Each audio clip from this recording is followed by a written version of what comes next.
Estimados, muy buenos días y bienvenidos a esta sesión cápsula asincrónica que permitirá, por supuesto, comprender los últimos contenidos temáticos que abordaremos para la finalización de nuestro módulo de Derecho Constitucional. Para ello, sin mayor dilación y dándoles una cálida bienvenida, me permito compartir precisamente la pantalla para efecto de que podamos dar lugar a la presentación que teníamos desde nuestra sala en nuestra última sesión como tal. Demos el tiempo, un segundo, para los efectos del caso. Vamos a ver. Y ahí debiésemos compartir pantalla. Vamos a ver. Y ahí tenemos la presentación.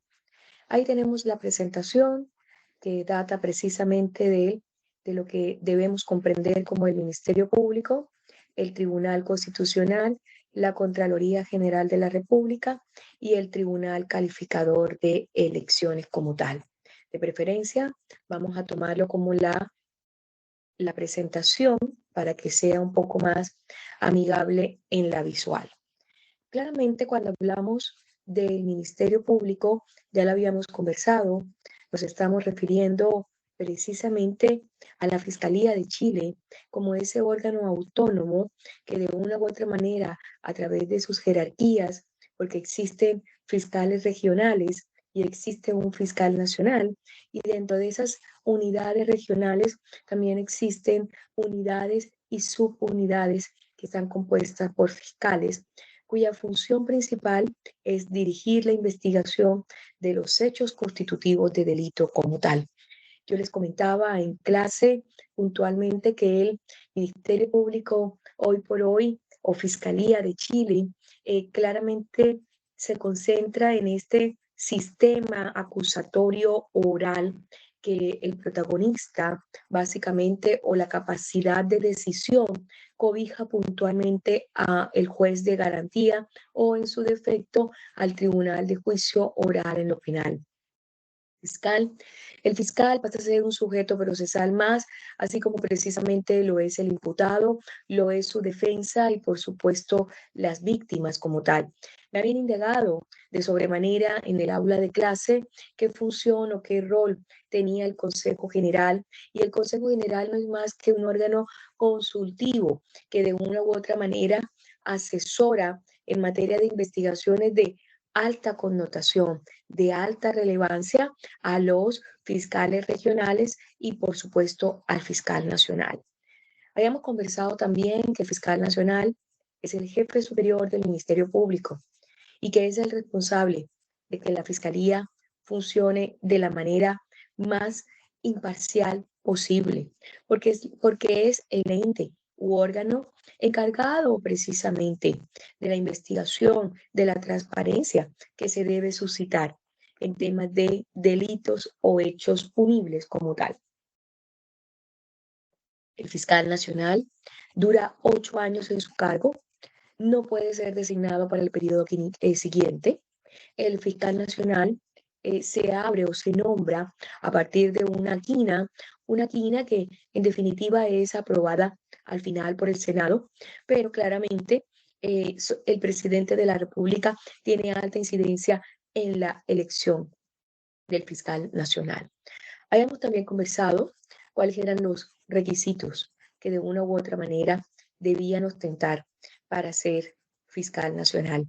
Y claramente el primero de ellos es ser ciudadano, una persona que tenga derecho al ejercicio del sufragio, tener a lo menos 10 años de haber obtenido el título de abogado, haber cumplido con 40 años de edad. Hoy por hoy esta modificación etaria será producto del trabajo que ha establecido la Convención Constitucional y no encontrarse bajo ningún tipo de vínculo, parentesco o algún tipo de interés en alguna de las investigaciones penales más connotadas y más principales y que puedan, por supuesto, nublar la imparcialidad del fiscal nacional. Las fiscalías regionales son 18 fiscalías regionales que están sometidas, por supuesto, a las directrices y a los lineamientos estratégicos que plantea la Fiscalía Nacional. Los fiscales regionales son elegidos por el fiscal nacional. Entonces, por ende, hay un principio de subordinación y jerarquización, en este caso puntualmente. Para ser fiscal regional, a lo menos tener 5 años de haber obtenido el título de abogado, ser ciudadano con derecho a sufragio, haber cumplido 30 años de edad y, por supuesto, no encontrarse en las inhabilidades e incapacidades que ya nosotros hemos conversado ampliamente. Los principios que informan la actuación del Ministerio Público son los siguientes o son los principales.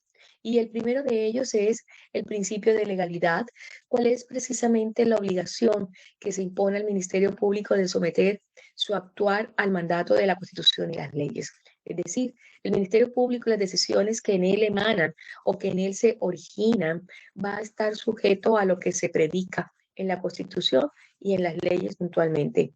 El principio de objetividad, que es la imposición legal que recae en el Ministerio Público en el sentido de investigar, de recabar, de buscar, de ser sigiloso, perdón, de ser acucioso, de ser juicioso, de ser pulcro en el recaudo de los antecedentes que sirvan precisamente para consolidar la investigación penal, para constituir los verdaderos antecedentes que se pueden dar respecto de un hecho delictivo y que puedan conducir a la exoneración o responsabilidad de un posible imputado. ¿No? Como aquello, por supuesto, la presunción de inocencia siempre se debe mantener hasta que no sea declarado culpable bajo una sentencia de un juez de la República como tal. Y el principio de oportunidad es la facultad que tiene el Ministerio Público de precisamente de no iniciar persecución penal o abandonarla ya iniciada cuando el hecho delictivo no comprometiere gravemente el interés público o también pudiese estar sujeto a una pena mínima o también pudiese, por supuesto, a través del imputado establecer algún tipo de negociación o acuerdo respecto de una pena mínima que se pudo haber gestado en referencia a ese delito. Es una competencia eminentemente del fiscal que lleva la causa a cargo. Y el principio de oportunidad hoy por hoy es aplicable en el sistema acusatorio como tal. Para ello me van a permitir dejar de compartir un segundo pantalla y dar cabida, por supuesto, a la presentación del video de la Fiscalía de Chile para que de una u otra manera también pueda quedar muy bien especificado el rol y la importancia que cumple este órgano de carácter autónomo. Permítanme compartir nuevamente pantalla, por favor, para los efectos del caso.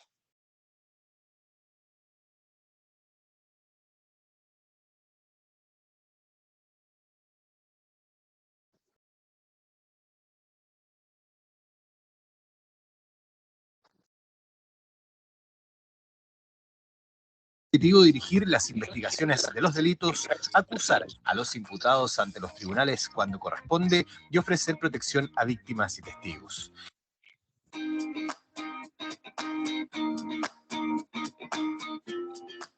El Ministerio Público, Fiscalía de Chile, es una institución que no depende de ningún otro poder del Estado. Es un organismo autónomo que tiene por objetivo dirigir las investigaciones de los delitos, acusar a los imputados ante los tribunales cuando corresponde y ofrecer protección a víctimas y testigos.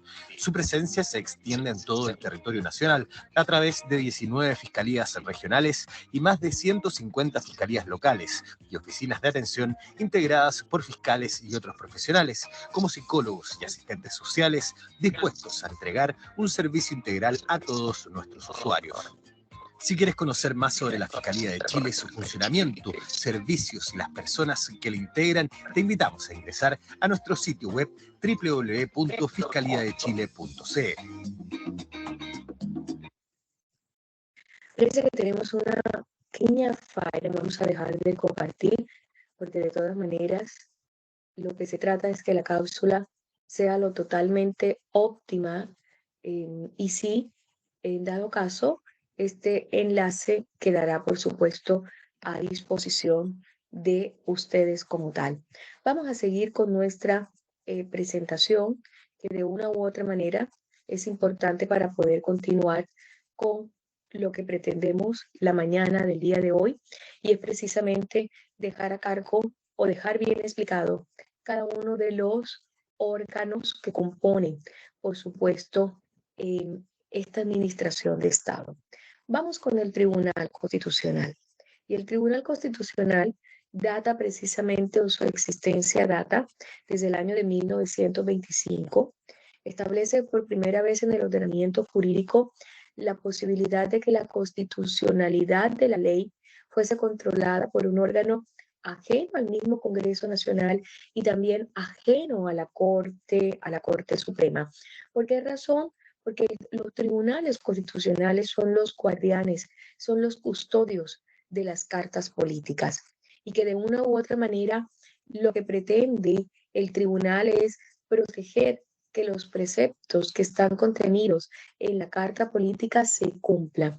Por ende, el recurso de inaplicabilidad por inconstitucionalidad fue un principio que inicialmente se encontraba contemplado en el artículo 86 de la Carta Política de 1980, y que era tratada o manejada o presentada ante el Pleno de la Corte Suprema.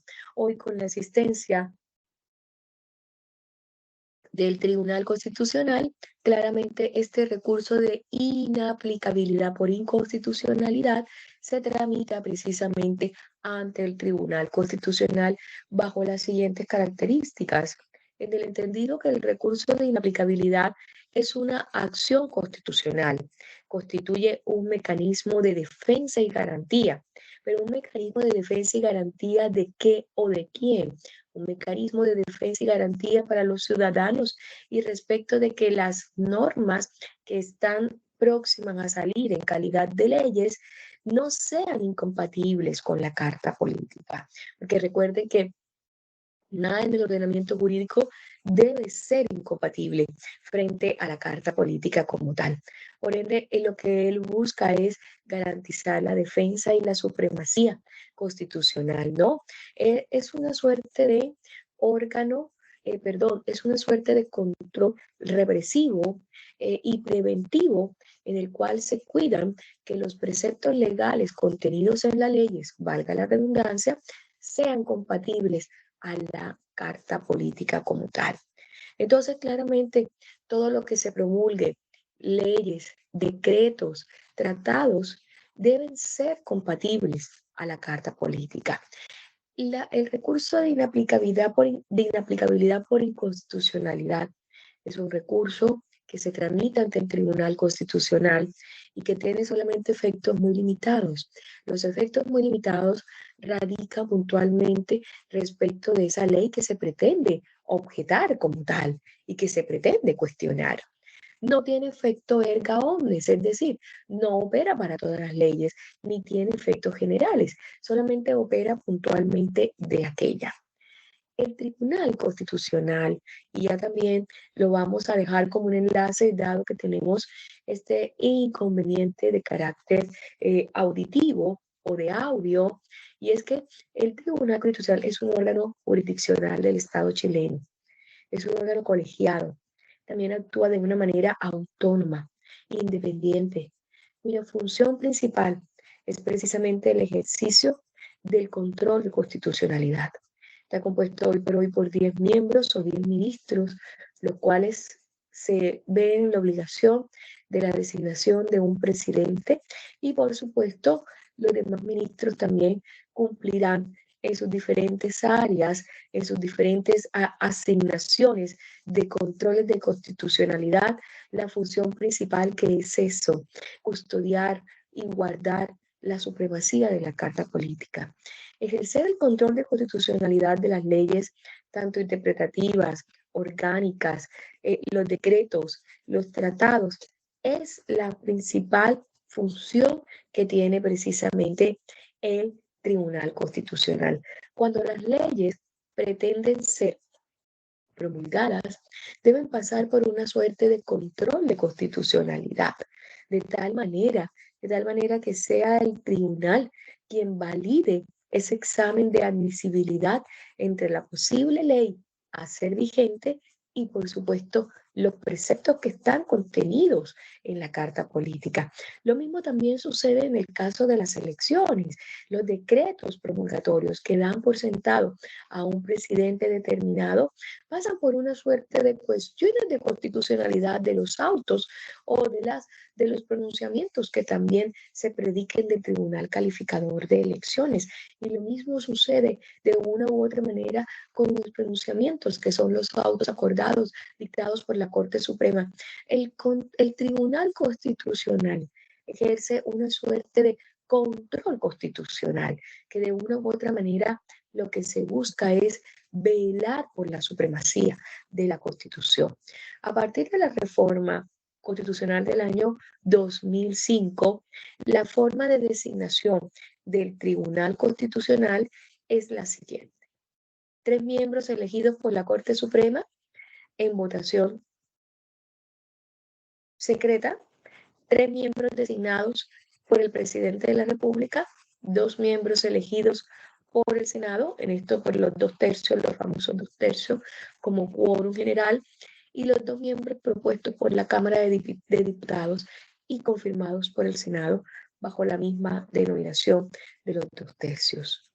Los ministros del Tribunal Constitucional deben cumplir también una suerte de requisitos y a lo menos 15 años del ejercicio de la abogacía, de tal manera que constate y predique la trayectoria y el conocimiento que se tiene respecto del Tribunal Constitucional y las funciones que en él se imprimen. Los ministros duran 9 años en el cargo, se renuevan por parcialidades de cada 3 años, y esto en atención, y cuando me refiero a parcialidades, es que en la medida en que cada uno vaya cumpliendo sus tiempos, debiese ser por este trienio, si me permiten el término. Igualmente, cada 3 años se modifica, por supuesto, la presidencia del Tribunal Constitucional. Estos son cargos que durante los 9 años son inamovibles y que de una u otra manera lo que hace es que hoy por hoy, con la modificación de la Carta Política de 2005, habríamos pasado de 10 miembros a 7 miembros, que hoy tienen el tratamiento de ministros como tal. Entonces, esta modificación se dio justamente en aras de tener una menor concentración o menor polarización de lo que se pudiese predicar en la estructura del Tribunal Constitucional, y tener un tribunal mucho más idóneo, mucho más acotado, mucho más determinante a la hora, por supuesto, de ejercer su principal función, que es precisamente la guarda y la supremacía de la Constitución. La Contraloría General de la República es otro órgano de control que también, de una u otra manera, también es autónomo y es independiente, y cumple, por supuesto, la función fiscalizadora de la administración del Estado. Ya se dice que es claramente el ente fiscalizador de la administración pública, y tiene por función determinar las leyes, examinarlas, juzgar las cuentas de las personas que tengan a su cargo, bienes fiscales y municipales, como son precisamente los ministerios, y llevar la actividad y función principal, que es la contabilidad general de la nación. Entonces, también hay una función única que tiene precisamente la Contraloría General de la República, y es precisamente la toma de razón de los actos de la administración. Todos los actos de la administración pública, además de pasar por un control de constitucionalidad, que de una u otra manera el Tribunal Constitucional en jerarquía es superior a la Corte Suprema, porque es el que custodia y guarda la supremacía de la Constitución. Claramente, la Contraloría General de la República también, de una u otra manera, ejerce una suerte de constitucionalidad dentro de su administración pública. Me explico. Ella es el encargado o es la encargada de la toma de razón de los actos de la administración, ¿no?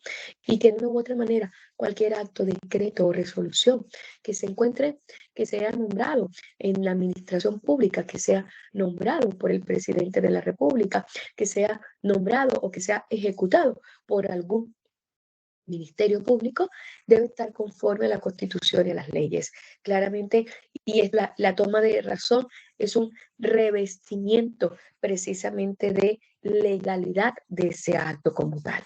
En el año de 1925, el gobierno de Chile contrata la denominada misión Kemmerer, dirigida por Edwin Walter Kemmerer, profesor de economía de la Universidad de Princeton, y la cual propuso la creación, por supuesto, de estos órganos de control, que de una u otra manera lo que hace precisamente es mantener las cuentas públicas del Estado acorde. Y esto claramente lo que buscó de una u otra manera fue mantener como la constitucionalidad de las deudas públicas en un orden adecuado, en un orden ajustable precisamente a los preceptos de la Carta Política. Voy a dejar de compartir un momento, porque parece que tengo algo de mala señal. Me voy a restar en el video para poder dar lugar a la presentación. Y vamos nuevamente con la presentación de quién es el Contralor de la República. Hoy por hoy, el Contralor de la República se llama Jorge Bermúdez, y claramente el Contralor de la República, su función está, o su rol está designado en el artículo 98 de la Carta Política, y que claramente el Contralor General de la República es designado por el presidente de la República de acuerdo con los 3/5 senadores en ejercicio, y durará 8 años en el cargo, no siendo objeto de reelección. La persona debe estar en posesión del título de abogado por un periodo no menor a 10 años, habiendo cumplido los 40 años de edad, y teniendo la calidad de ser ciudadano con derecho y ejercicio al sufragio. El Contralor también tiene un apoyo, un soporte, que es precisamente el Subcontralor de la República como tal. Las funciones principales de la Contraloría General de la República son funciones de auditoría. ¿Ya? La principal de ellas es velar por el cumplimiento de las normas jurídicas, el resguardo del patrimonio público y la probidad administrativa. Todo lo que sea sujeto del Estado, administración del Estado, está sujeto, por supuesto, al control de la Contraloría, precisamente porque es la función de ella detectar las irregularidades, subsanar las irregularidades que de una u otra manera se puedan presentar en la administración de los servicios propios del Estado como tal. Una función también jurídica, y que claramente es controlar la juridicidad, decir que los actos de la administración del Estado sean compatibles también con la Carta Política y con los dictámenes que el mismo Estado ha provisto. Y la función de dictaminar, que es precisamente la función de interpretar las normas jurídicas en el ámbito administrativo, y que se materializa fundamentalmente con los informes jurídicos obligatorios para los diferentes servicios del Estado que están sometidos a su fiscalización. Claramente, estos informes también tienen un carácter vinculante y obliga a tomar las medidas y las mejoras precisamente para que ese servicio sea óptimo como tal. Y como yo les decía, la principal función que tiene la Contraloría General de la República es la toma de razón. Ese control preventivo, ese control que está inmerso en la constitucionalidad de todos los actos que en la administración del Estado se promulguen y se sometan. El Contralor General de la República constata, luego de que el examen de admisibilidad por parte del Tribunal Constitucional constata de que todo se halla en orden y que todo se encuentra precisamente compatible con la Carta Política actual. Es un control de juridicidad, no implica un pronunciamiento, sino que simplemente lo que hace es legitimar lo que ya los otros órganos de control han realizado. Y tenemos el Tribunal Calificador de Elecciones, que cumple un rol sustancial, porque es el denominado TRICEL, y es el que dictamina al final o constata, audita y verifica el candidato que ha ganado las elecciones presidenciales, quien audita todas las elecciones que se puedan gestar en el país como tal. Es un organismo jurisdiccional especial de Chile, con asiento en Santiago, y jurisdiccional porque su pronunciamiento tiene carácter jurídico. Es la máxima instancia de la justicia electoral y tiene como tarea conocer el escrutinio general y de la calificación de las elecciones del presidente y de los miembros del Congreso Nacional, así como también los miembros de las regiones, gobernadores y alcaldes, y diputados, gobernadores, alcaldes y concejales, diputados y senadores en el Congreso. Al TRICER también le corresponde resolver las apelaciones de las decisiones de los tribunales electorales regionales. Cuando hay problemas en las regiones, quien determina y quien dictamina la última decisión es el Tribunal Calificador de Elecciones en Santiago. Se ha constituido desde el año de 1990, no, desde el año de 1925, y de una u otra manera, producto del golpe de Estado, habían cesado sus funciones y que de una u otra manera entró nuevamente en el año de 1987 con sus funciones plenas. Los miembros que pertenecen al Tribunal Calificador de Elecciones tienen un periodo de cumplimiento de 4 años y la composición, por supuesto, del Tribunal Calificador de Elecciones fundamentalmente está dado por un salón del Tribunal Calificador de Elecciones, que es el que se llama el Tribunal Calificador de Elecciones en pleno. Está constituido hoy por hoy por 5 miembros que se designan de la siguiente forma: 4 ministros de la Corte Suprema, designados por esta mediante sorteo, en la forma que determine, por supuesto, el mismo órgano. Un ciudadano que hubiera ejercido el cargo de presidente o vicepresidente de la Cámara de Diputados o del Senado por un periodo inferior a un año, designado por la Corte Suprema igualmente por sorteo, de entre todos aquellos que reúnen las calidades que estamos indicando. Para el cuatrienio 2020 y 2024, el TRICEL está integrado particularmente hoy por hoy por ministra Rosa Egnel Saldías, es la presidenta. Ministro Juan Eduardo Fuentes Belmar. Ministro Ricardo Blanco Herrera. Ministro Jorge Dam Oyarzún. Ministro Jaime Gasmurri Mujica. 5 ministros que componen o que compondrán la elección o la composición del Tribunal Calificador de Elecciones hasta el 2024.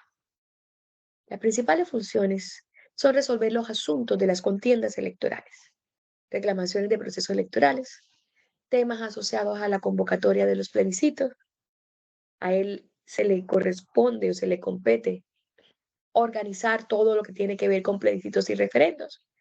Opera como un tribunal de segunda instancia frente a los temas asociados de los tribunales electorales regionales y revisar las reclamaciones que los partidos políticos desarrollen ante el TRICEL.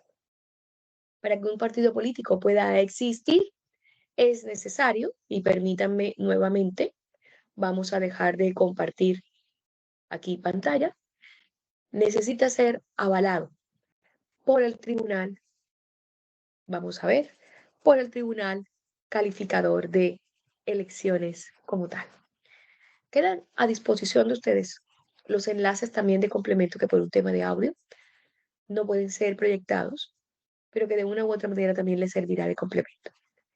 Me despido con el honor de haberles conocido y de haberles impartido clases y esperando en una próxima oportunidad visualizarles. Espero que en lo sucesivo tengan éxito y un gran abrazo para todos. Hasta luego.